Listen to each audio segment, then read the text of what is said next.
धन्यवाद। मंच पे बैठे हुए जस्टिस ई ईश्वरिया साहब, मूल निवासी एम रामचंद्रा जी और बाकी सब साथी बामसेफ थे। ये मेरे लिए बहुत बड़ा सौभाग्य है।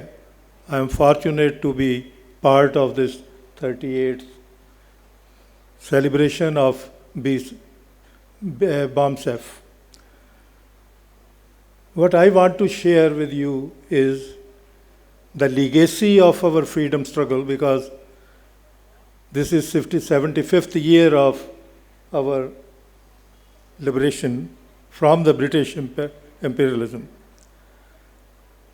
मैं आपको इन 75वें साल में जो आज़ादी के बाद हमें मिले हैं उसका, क्योंकि आजकल अमृत महोत्सव कहा जाता है, तो उसके बारे में मैं आपसे बात करना चाहता हूँ कि ये जो आपकी BAMSEF का मूल सिद्धांत हैं, इन पे बहुत पहले एक ऐतिहासिक काम हुआ। वो था कि हमारे एक गदर पार्टी बनी, 1857 के गदर को उन्होंने अपने नाम में सम्मिलित किया। वो सब लोग, बहुत से स्टूडेंट पढ़ने के लिए अमेरिका कनाडा में गए, बहुत से किसान जो थे वो क्योंकि बहुत बड़ी आपदा रही, फैमन पड़ते रहे, वो छोड़ के गए, और उनके साथ कुछ देशभक्त भी गए। तो जो सबसे मूल चीज़ उनकी है कि उन्होंने अपना मूल पहचान जो है अपने गांव को रखा। वो धर्म और जो जात है उससे मुक्त हुए, और उन्हीं के एक साथी थे जो अमेरिका में उनके साथ उनको वो बराबरता मिली गदर पार्टी में, वो थे बाबा मंगूराम मुगिल। ये बाबा मंगूराम वो हैं जिन्होंने सबसे पहले आद धर्म की जो है वो शुरू किया था। तो वो जो उन्होंने बराबरता देखी, उसको समाज में जब ना बराबरता देखी तो उनको लगा कि चेतन करना चाहिए। तो वो भी विरासत है। इसके बाद, और ये इंटरेस्टिंग है कि कल all India forum for right to education ने सभी विद्यार्थियों की जो जथेबंदियाँ थी भारत भर में, उन्होंने पेरियर जी को उनके एनिवर्सरी पे ये मैसेज कि जो नई एजुकेशन पॉलिसी है वो आपको आपके उन हक से भी हटा देगी जो हक हमें संविधान में मिला, जिसके लिए आज़ादी की लड़ाई लड़ी गई। और ये उस पे हमने काफ़ी किया, और पेरियर जी को वो हमारी एक तरह उनको श्रद्धांजलि थी और उनसे प्रेरणा थी कि उन्होंने सबसे पहले, और इसी में जो दूसरा है कि जैसे पेरियर साहब ने जब पॉलिटिक्स कांग्रेस ज्वाइन की, वो 1919 का समा था। 1919 क्यों इम्पॉर्टेंट है? क्योंकि वहाँ पर लोगों की पंजाब में एकता जो है वो जात और धर्म से ऊपर उठ के बनी, और उस एकता ने ब्रिटिश ऑफिसर्स को, माइकल अडवायर और डायर को पागल कर दिया। और उसमें ये था कि जो धार्मिक फंक्शंस भी हैं वो भी इकट्ठे मनाए गए।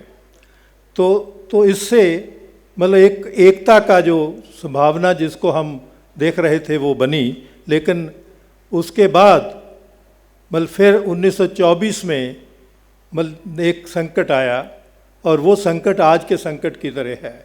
जैसे हर रोज़ धर्म के नाम पे बहुत सा उन्माद फैलाया जा रहा है, जाति के नाम पे बहुत सा जो है जुल्म हो रहा है। तो ये 1924 में भी था। तो तब भगत सिंह ने और उनके साथियों ने एक मूल बात की जो मैं समझता हूँ कि आज भी हमें सीखने की है, कि अगर ये हमने आगे बढ़ना है समाज में, तो इन दोनों चीज़ों को धर्म को एक निजी मसले के तौर पे रखने की ज़रूरत है, और जात पात से ऊपर उठने की ज़रूरत है।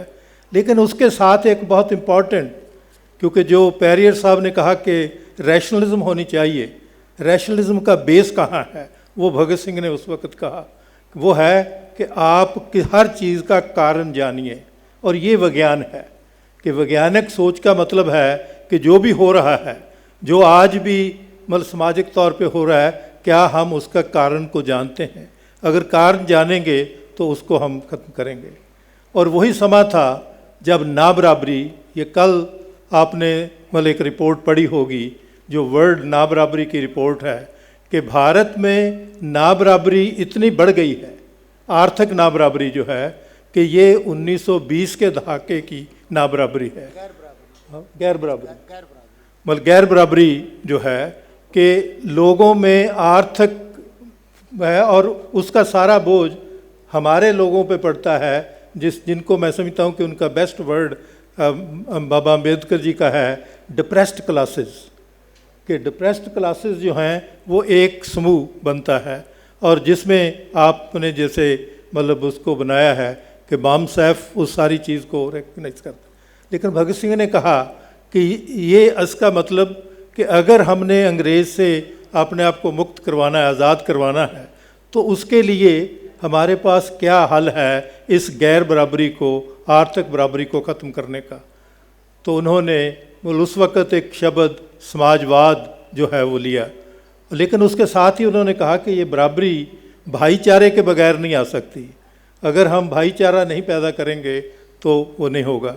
और उसमें जो बहुत इंटरेस्टिंग बात है कि भगत सिंह सिर्फ बातें नहीं करते थे, वो प्रैक्टिस करते थे, जिसकी एक बहुत ही मार्मिक कहानी जो हमारे पास बची कि उनका जेल की, जब उनको फांसी की सज़ा हो गई तो वो जेल की कोठड़ी में थे, तो वहाँ पर एक सफाई करने वाला बोघा नाम का लड़का आता था। तो वो जब भी आता तो वो कहते मेरी बेबे आ गई है, मेरी बेबे आ गई है, वो माँ को बेबे कहते थे। तो वो कहता था कि आप मुझसे मेरे हंसी उड़ा रहे हैं, क्योंकि मुझे तो लोग पसंद ही नहीं करते। वो फांसी की अडीक में जो आदमी है वो भी दूसरे किनारे पे चला जाता है, मेरे साथ तो वो दूर रहता है, और आप मुझे गलवकड़ी में लेने की कोशिश करते हैं। उन्होंने कहा कि नहीं, मैं ईमानदारी से कहता हूँ कि मेरी ज़िंदगी में 2 व्यक्तियों ने मेरा मल मूत्र उठाया है, बचपन में मेरी माँ ने, और अब ये ड्यूटी तुम्हें पड़ी है, इसलिए तुम मेरी बेबे हो, तुम उस रिश्ते में मेरी माँ के बराबर हो। इसलिए वो आदमी को एलिवेट करने का, और उसको ही कहा कि मैं आखिरी जो अपने फांसी के पहले रोटी खाऊंगा वो तेरे हाथ की खाऊंगा। वो कहता कि मेरे हाथ, मैं तो इतना गंदा काम करता हूँ।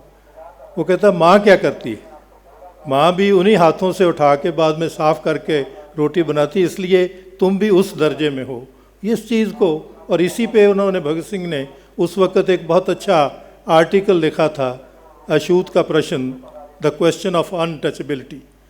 ये क्यों इम्पॉर्टेंट है कि उस वक़्त भी लोग अपनी मतलब धर्म में बदल के, अपनी वोट बनाने के चक्कर में मतलब धर्म बदली का दे रहे। वो कहते ये नहीं है, असल में तो आप लोग जो हैं, आप में वो सारी ताकत है जिसने गुरु गोविंद सिंह को बनाया, क्योंकि गुरु गोविंद सिंह ने कहा कि इन्हीं की कृपा से हम सजे हैं, नहीं तो मोसो गरीब करोड़ परे, कि अगर ये लोग मेरे साथ ना हों जो आम मल है जाति से ऊपर उठ के और वो सारा। तो उन्होंने कहा कि शिवाजी की भी ताकत तुम थे, इसीलिए शायद भीमे कोरेगांव जो है उसको याद किया गया बाबा साहब अम्बेडकर ने, कि ये देखिए कि जो पेशवा थे, जो अपने आप को बहुत लड़ने वाले कहते थे, उनको भी हराने वाले हमारे महार लोग थे, इसलिए उस यादगारी को मतलब दोबारा भी बनाया गया। तो कहने का भाव है कि उसमें वो सारा जो सेल्फ रिस्पेक्ट है उसको कैसे बनाना है। लेकिन अभी जो संकट है उसमें है कि इन सब चीज़ों पे एक हमला हो रहा है। अभी किसान मूवमेंट ने फिर वो एकता हमें पंजाब हरियाणा में दिखाई कि लोग एक दफ़ा इकट्ठे हुए, लेकिन जैसे ही वो हुआ तो उसके बाद फिर वही धर्म का चर्चा, वही लोगों को बांटने का चर्चा शुरू हो जाता है। तो इसी पे भगत सिंह ने कहा था कि जब समाज में तरक्की रुक जाती है, यानी कि वो प्रोग्रेस रुक जाती है, तो फिर जो रिएक्शनरी फोर्सेस हैं, पीछे खींचने वाली ताकतें, वो उपज आती हैं। या मैं किसानों को कह रहा था कि अगर फसल नहीं होगी तो उसमें फिर मतलब जो है वीड्स तो होंगे ही। तो उन्होंने कहा कि उस वक़्त एक इनकलाबी स्पिरिट की ज़रूरत है, द रेवोल्यूशनरी पैशन। मतलब रेवोल्यूशनरी पैशन का मतलब है जो हमने मतलब देखा महात्मा फूले जी से, सावित्रीबाई फूले से, बीबी फातिमा से, कि उन्होंने मतलब उस वक़्त अंग्रेज़ सरकार की तरफ नहीं देखा कि हम अपनी बच्चियों को या बच्चों को पढ़ाएं, तो उन्होंने खुद वो पढ़ाना शुरू किया।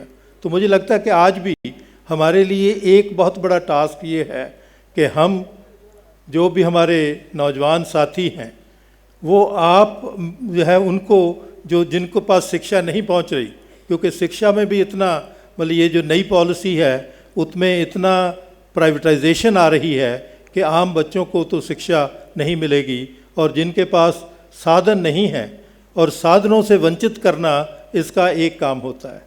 जो हमने देखा है कि अगर आप पिछले कुछ समय की पॉलिसीज़ देखें तो लगातार मतलब है कि लोगों को कमज़ोर कैसे करना है।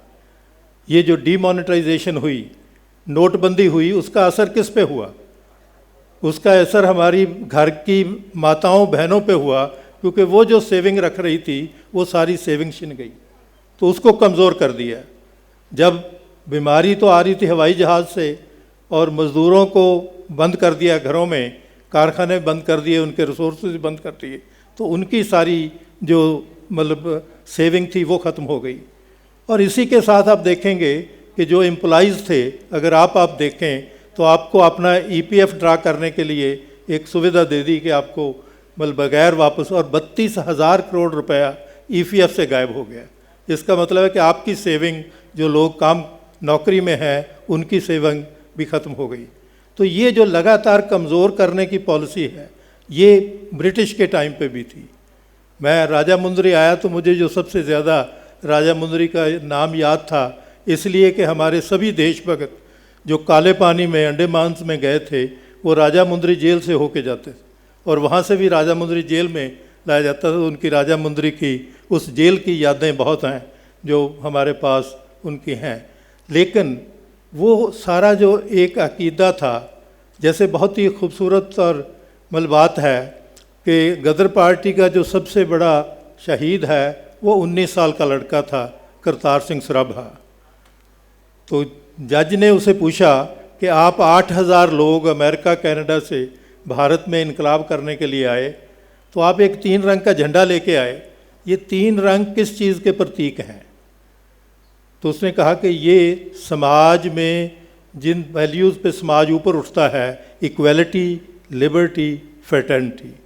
और ये खूबसूरती देखिए कि यही झंडा शहीद भगत सिंह और उनके साथियों के बाद नेशनल फ्लैग के तौर पे अपनाया गया मार्च 1931 में कराची कांग्रेस में। तो यही 3 वैल्यूज़ के साथ लिया गया, और उन्हीं 3 वैल्यूज़ को बाबा साहब अम्बेडकर ने कॉन्स्टिट्यूशन के प्रीएम्बल में रखा, साथ ये जोड़ के कि सोशल जस्टिस जो है वो भी होना चाहिए। लेकिन इसलिए हमें, और ये खुशी है कि आप सब लोग इसकी तरफ ध्यान है, तो आज संविधान की वो मूल वैल्यूज़, जैसे उसमें है कि जो आपकी फंडामेंटल ड्यूटीज़ हैं 51A, वो क्या कहती हैं कि आज़ादी के उन सिद्धांतों को अपनाइए और उन सिद्धांतों को आगे लेके जाइए। तो वो इक्वलिटी, लिबर्टी, फ्रेटर्निटी के सिद्धांत हैं। वो उसमें मतलब सोशल जस्टिस का सिद्धांत है और बराबरता जो है उसको लेके है। लेकिन अब हम क्या करें? जैसे यही है कि, और ये मेरा ख्याल एक मुझे ऐतिहासिक याद आ रही थी कि हर्षवर्धन का पीरियड है मतलब 1000 समद के पास, जिसमें बहुत उसे गोल्डन पीरियड कहा जाता है, क्योंकि लोग बहस तो करते थे, बुद्धिस्ट भी थे, नॉन बुद्धिस्ट भी थे, लेकिन वो बहस जो है उसके बाद ख़त्म कब हुई? जब शंकराचार्य आए तो उन्होंने 2 बातें मतलब इस हिंदू समाज को कही जो आज भारी हैं।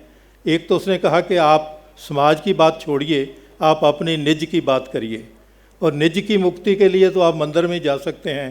तो इसलिए मंदिरों में इतना पैसा इकट्ठा हुआ और उसने इतनी कमज़ोरी पैदा की देश में कि सबसे बड़े हमले इसी पीरियड में हुए हैं जब शंकराचार्य ने मतलब ये व्यक्त दिया। तो वो वही बात जब आप मनुस्मृति की करते हैं तो उसमें भी वही बात है कि लोगों को विद्या से दूर कैसे रखना है। और विद्या जो है, अगर आप रैशनलिस्ट बनना चाहते हैं, जो महामानव मतलब उनका है कि मतलब रैशनलिज्म होनी चाहिए, तो वो विद्या से आएगी। तो इसलिए क्या हम ये एक टास्क के तौर पे ले सकते हैं कि हम अपने बच्चों को, जो जिनको विद्या नहीं आ रही, हमारे जो आपके कार्यकर्ता हैं, नौजवान हैं, वो उनको पढ़ाएंगे और इससे मतलब हम इसको दोबारा उस स्थिति पे ले जा सकते हैं जो आपका एम है। तो आखिर पे मैं आपका धन्यवाद करता हूँ कि मुझे ये मौका दिया और उस इतिहास से आपको रूबरू कराने का मुझे मौका मिला। बहुत बहुत धन्यवाद।